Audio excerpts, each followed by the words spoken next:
Strelzi è un termine russo che significa coloro che sparano e dal tardo XV secolo gli eserciti di Mosca avevano incluso truppe armate di archebugio, un'arma da fuoco standard in tutti gli eserciti europei del tempo.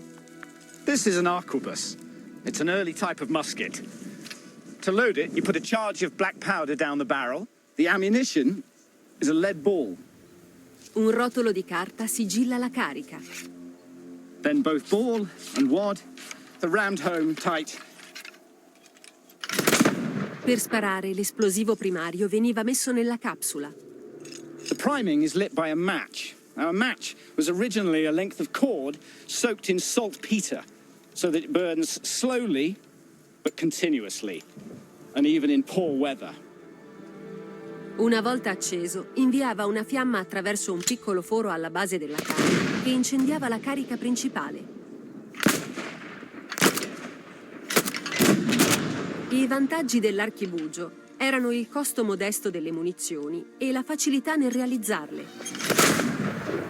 Il piombo fuso veniva versato in uno stampo speciale. Si solidificava in pochi secondi, rendendo possibile la produzione di una gran quantità di palle di piombo. La produzione terminava eliminando il piombo in eccesso, chiamato colame.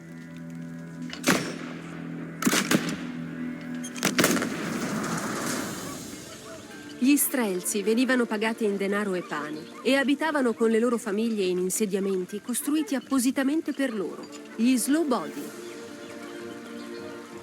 Gli strelzi erano un nuovo tipo di esercito, truppe ordinarie reclutate da mercanti e agricoltori. An early arquebus had an extremely heavy barrel. Per essere precisa, l'arma doveva essere stabile e c'era un'unica soluzione. This is a type of axe called a bardiche, and for the Streltsy, it doubled as a gun rest. Spesso gli archibugieri soccombevano alla cavalleria. Even with experience, reloading takes time, and cavalry covers ground very speedily. Once you've shot, your position becomes perilous very, very quickly. However, with the scything power of a bardiche, a Streltsy has at least the chance to withstand a cavalry onslaught.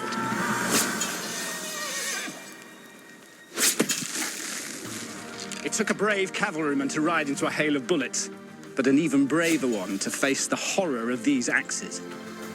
Col passare del tempo, gli eserciti di Mosca reclutarono sempre più uomini armati. Eserciti economici che cambiarono il modo di combattere una guerra.